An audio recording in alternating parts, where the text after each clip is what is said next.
কি সুন্দর লেয়ার যুক্ত হয়েছে। নমস্কার বন্ধুরা, চায়না কিচেন সবাইকে স্বাগত। আশা করি সব ভালো আছেন।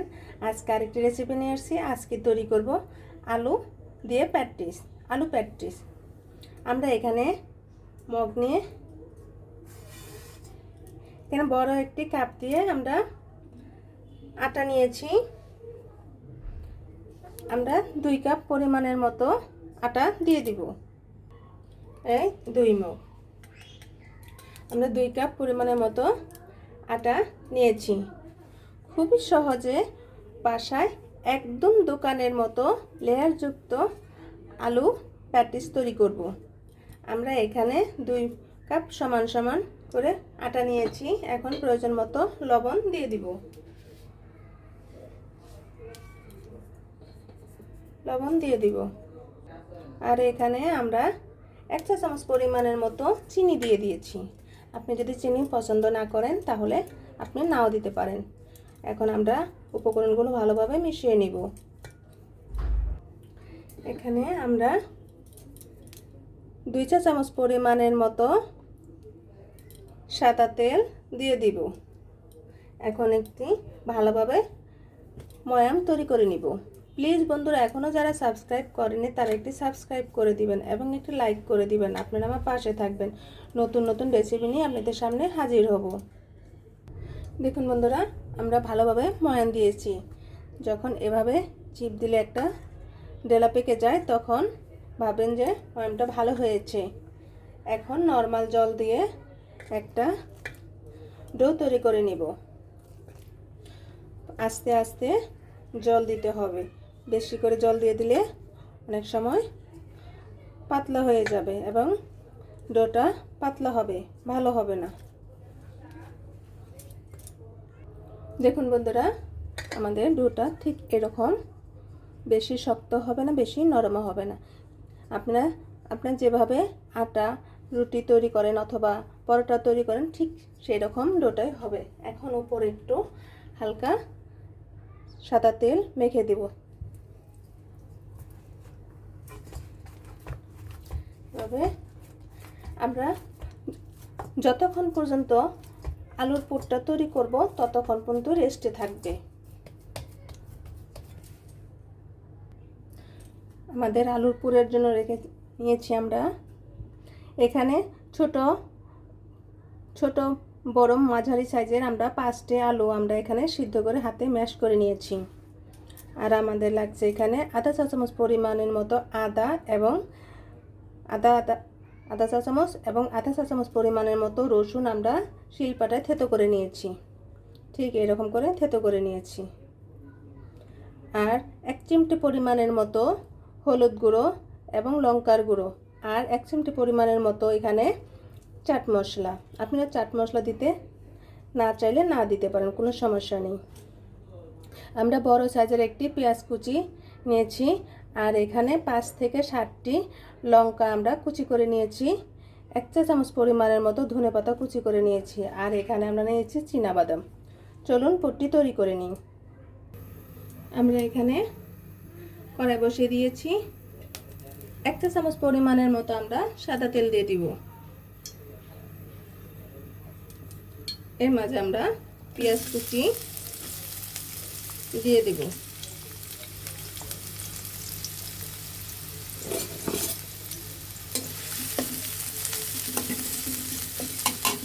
পেঁয়াজ কুচি এবং রসুন আদা থেতো করে রেখেছি, এগুলো এখন দিয়ে দেব। একটু ভাজা ভাজা করে নিব। এখন চীনাবাদামগুলো দিয়ে দিব। চীনাবাদামগুলো ভালোভাবে তুলে পেঁয়াজের সাথে একটু ভাজা ভাজা করে নেব। এখন আমরা চাট মশলা, হলুদ গুঁড়ো এবং লঙ্কার গুঁড়ো দিয়ে দিব একসাথে। আপনারা অবশ্যই চুলার আঁচটা একদম লোতে রেখে দিবেন, তা না হলে মশলাগুলো পুড়ে যাবে, খেতে ভালো লাগবে না।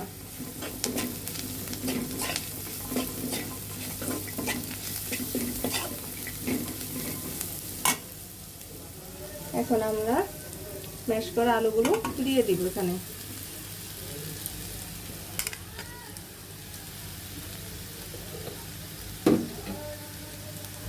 এখন প্রয়োজন মতো লবণ দিয়ে দিব।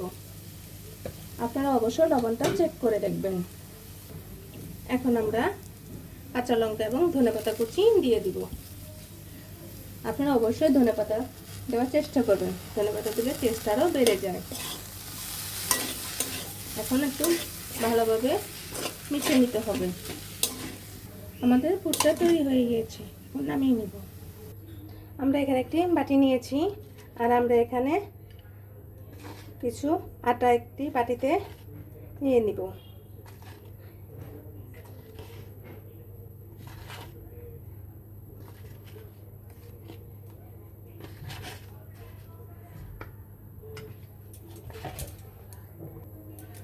আর আমরা এখানে 7 চামচ পরিমাণের মতো আমরা চামচ দিয়ে আটা নিয়েছি। আর আমরা এখানে 1 চামচ, 2 চামচ, 3 চামচ, 4 আমরা একটা ব্যাটার তৈরি করে নিয়েছি। আপনারা চাইলে এখানে ঘিও দিয়ে তৈরি করে নিতে পারেন। আর অনেকে ঘি খেতে পছন্দ করে না, সেজন্য তাদের জন্য সাদা তেল দিয়েই ভালো লাগে। ঠিক এরকম হবে।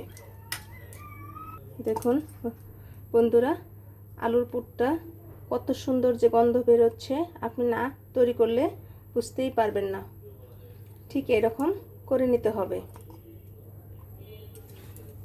আমাদের আটার যে ডোটা তৈরি করেছিলাম, এখন আমরা ছোট ছোট সাইজের আমরা লেচি করে নিব। আমরা এখানে 14টা ঠিক এই সাইজের আমরা লেচি করে নিয়েছি। আমরা এখন একটা বড় খুব পাতলা করে রুটির মতো বেলে নিব।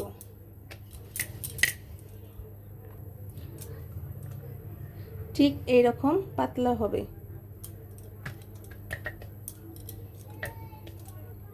এখন একটি থালাতে আমি একে একে সবকটি রুটি এভাবে বেলে নিব। আর থালের মাঝে কটা আটা ছড়িয়ে দিব, যাতে একটার গায়ে একটা যেন লেগে না যায়। ঠিক এভাবে মাখিয়ে রাখবো এবং বাকি সবকটি রুটি আমরা বেলে নিব। অনেকে বলে যে কর্নফ্লাওয়ার না হলে বলে পাতলা করা যাবে না এবং ভালো হবে না। এটা ভুল ধারণা। আপনি শুধু আটা দিয়েই তৈরি করে নিতে পারেন। দেখেন কতটাই পাতলা হয়েছে। ঠিক এরকম পাতলা করে নেবেন। আমরা সবকটি রুটি এভাবে বেলে নিয়েছি। এখন যে ব্যাটারটা তৈরি করেছিলাম, এখন হাত দিয়ে ভালোভাবে মাখিয়ে নিতে হবে।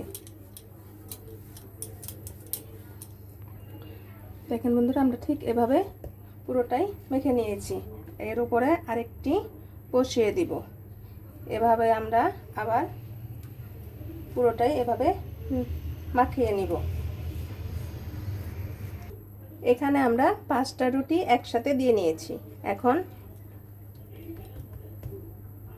একটু বেলুন দিয়ে উপর দিয়ে আটা ছড়িয়ে দিব। তারপর একটু বেলুন দিয়ে একটু বড় করে নিব।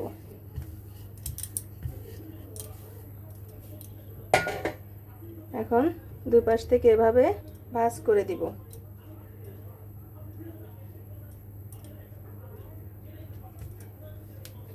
এভাবে ভাঁজ করে দেব।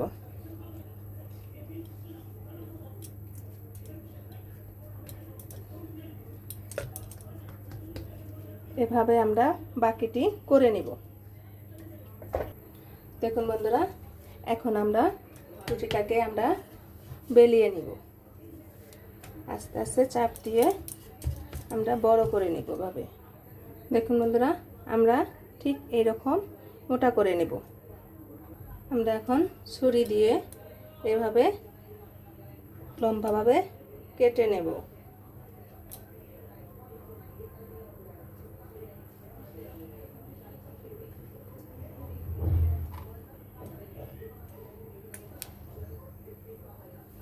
এভাবে আমরা এভাবে একটি প্লেটে তুলে নেব, বাকিটি তুলে নেব আর একটাই এখানে রেখে দিব। আর আমরা আলুর পুরটা এভাবে হাতে গোল করে মাঝখানে বসিয়ে দিব এভাবে। তারপর এটা এভাবে মিশিয়ে দিব।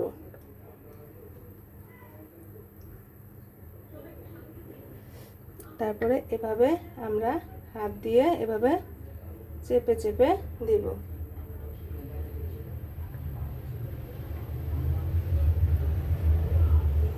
এভাবে চেপে চেপে দিব।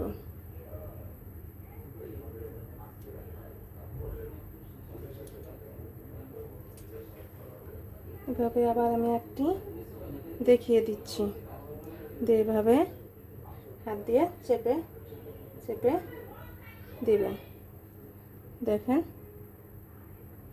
কত সুন্দর দেখাচ্ছে। এভাবে আমরা বানিয়ে নিব। আমরা কড়াইতে তেল দিয়ে দিয়েছি, তেলটা কিন্তু হালকা গরম হয়ে গিয়েছে। এখন আমরা এর মাঝে প্যাটিসগুলো দিয়ে দিব।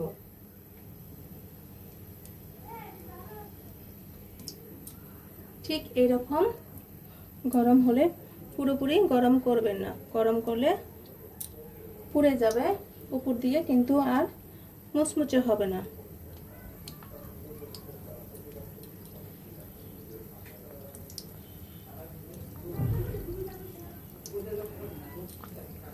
আমরা এখন উল্টিয়ে দিব, এভাবে উল্টিয়ে দেব। দেখুন বন্ধুরা, আলু প্যাটিসগুলো সুন্দর ব্রাউন কালার চলে আসছে। কি সুন্দর লেয়ার যুক্ত হয়েছে। এভাবে আমরা ব্রাউন কালার, আরেকটু ব্রাউন কালার হলে আমরা নামিয়ে নিব।